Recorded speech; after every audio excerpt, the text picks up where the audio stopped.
नमस्कार साथियों, news Haryana update में आपका स्वागत है। चलिए नजर डालते हैं आज की टॉप बड़ी खबरों पर। हरियाणा से देश को मिली पहली हाइड्रोजन ट्रेन। प्रधानमंत्री नरेंद्र मोदी ने जींद से सोनीपत के बीच देश की पहली हाइड्रोजन ट्रेन को हरी झंडी दिखाई। 89 किलोमीटर का सफर करीब 2 घंटे में पूरा होगा। 10 कोच वाली यह ट्रेन 75 किलोमीटर प्रति घंटा की रफ्तार से चलेगी। भारत हाइड्रोजन ट्रेन चलाने वाला दुनिया का 5वां देश बन गया। हरियाणा, पंजाब और चंडीगढ़ को 25,000 करोड़ की सौगात। प्रधानमंत्री मोदी ने तीनों राज्यों के लिए 25,000 करोड़ से अधिक की विकास परियोजनाओं का उद्घाटन और शिलान्यास किया। हरियाणा को 14,700 करोड़, पंजाब को 5,470 करोड़ और चंडीगढ़ को 4,700 करोड़ की परियोजनाएं मिली। इनमें सड़क, रेलवे और स्वास्थ्य से जुड़े बड़े प्रोजेक्ट शामिल हैं। चंडीगढ़ में स्वास्थ्य और शिक्षा को मिली बड़ी सौगात। पीजीआई में 300 बेड के मातृ एवं शिशु केंद्र और न्यूरोसाइंस सेंटर का उद्घाटन किया गया। 150 बेड के आईसीयू ब्लॉक की आधारशिला भी रखी गई। साथ ही पीईसी और सरकारी कॉलेज सेक्टर 45 में नए छात्रावास शुरू किए गए। जालंधर को 5,470 करोड़ रुपए की परियोजनाएं।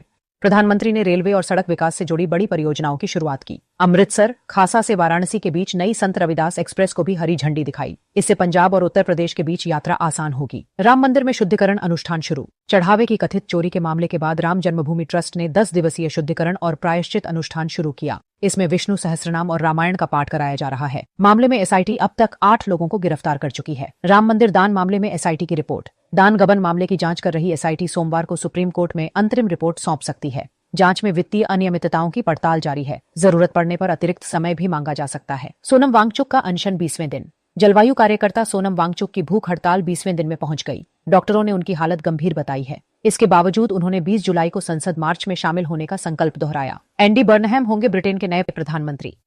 लेबर पार्टी ने एंडी बर्नहैम को अपना नया नेता चुना।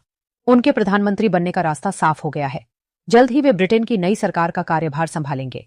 हरियाणा के विकास पर बोले हरविंद्र कल्याण। विधानसभा अध्यक्ष हरविंद्र कल्याण ने कहा कि प्रधानमंत्री मोदी ने हरियाणा को हजारों करोड़ की विकास परियोजनाएं दी हैं। उन्होंने प्रधानमंत्री आवास योजना के लाभार्थियों को चाबियां भी सौंपी। साथ ही हैप्पी कार्ड योजना के लाभ भी वितरित किए। कैच द रेन अभियान से जुड़ने की अपील। करनाल नगर निगम आयुक्त सलोनी शर्मा ने नागरिकों से वर्षा जल संरक्षण का आह्वान किया। उन्होंने रूफटॉप रेन वाटर हार्वेस्टिंग और रिचार्ज पिट बनाने की सलाह दी। साथ ही अधिक से अधिक पौधारोपण करने पर जोर दिया। नीट यूजी 2026 में हरियाणा के छात्रों का शानदार प्रदर्शन। कुरुक्षेत्र, तरावड़ी और सोनीपत के छात्रों ने नीट परीक्षा में बेहतरीन रैंक हासिल की। कई विद्यार्थियों ने ऑल इंडिया स्तर पर उत्कृष्ट स्थान प्राप्त किया। इससे जिले का नाम रोशन हुआ। ढांड अनाज मंडी में हवन और भंडारा। कैथल में अच्छी वर्षा और किसानों की खुशहाली के लिए भव्य हवन यज्ञ कराया गया। कार्यक्रम में बड़ी संख्या में किसान, व्यापारी और ग्रामीण शामिल हुए। बाद में विशाल भंडारे का आयोजन किया गया। करनाल में नए वेंडिंग जोन बनेंगे। नगर निगम ने स्ट्रीट वेंडर्स के लिए नए स्थान तलाशने हेतु समिति बनाई है। पुराने वेंडिंग जोन की जगह नए स्थान विकसित किए जाएंगे। इससे रेहड़ी फड़ी वालों को बेहतर सुविधा मिलेगी। हरियाणा बनेगा स्पोर्ट्स पावर, बोले पीएम मोदी। प्रधानमंत्री ने कहा कि हरियाणा के गांवों से भविष्य के ओलंपिक चैंपियन निकलेंगे। उन्होंने मिशन ओलंपिक 2036 का लक्ष्य सामने रखा। साथ ही खेल उपकरण उद्योग को बढ़ावा देने की बात कही।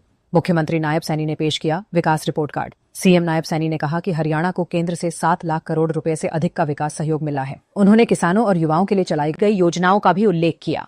पीएम ने पारदर्शी भर्ती प्रणाली की सराहना की।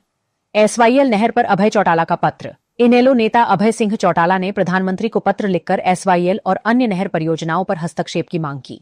उन्होंने हरियाणा के हिस्से का पानी दिलाने की अपील की। भाजपा सरकार पर भी सवाल उठाए। बिजली चोरों पर 45 दिन का अभियान। हरियाणा राज्य प्रवर्तन ब्यूरो ने बिजली चोरी और बकाया वसूली के लिए विशेष अभियान शुरू किया। सभी जिलों में कार्रवाई के निर्देश दिए गए हैं। 56 करोड़ रुपए की वसूली लक्ष्य रखा गया है। 135 जर्जर स्कूल भवन होंगे ध्वस्त। शिक्षा विभाग ने प्रदेश के 135 असुरक्षित स्कूल भवनों को गिराने के आदेश दिए हैं। मानसून को देखते हुए कार्रवाई 1 सप्ताह में पूरी करने के निर्देश दिए गए हैं। नई सुरक्षित इमारतों का निर्माण भी कराया जाएगा। रोडवेज कर्मचारियों का आंदोलन तेज। रोडवेज कर्मचारी संगठनों ने 25 जुलाई को परिवहन मंत्री अनिल विज के आवास का घेराव करने की चेतावनी दी है। उनका कहना है कि सरकार उनकी लंबित मांगों पर ध्यान नहीं दे रही। बातचीत नहीं होने पर आंदोलन तेज होगा। टोल वसूली पर हुड्डा का सरकार पर हमला। पूर्व मुख्यमंत्री भूपेंद्र सिंह हुड्डा ने आरोप लगाया कि हरियाणा में देश का सबसे अधिक टोल वसूला जा रहा है। उन्होंने बढ़ी हुई टोल दरों को वापस लेने की मांग की।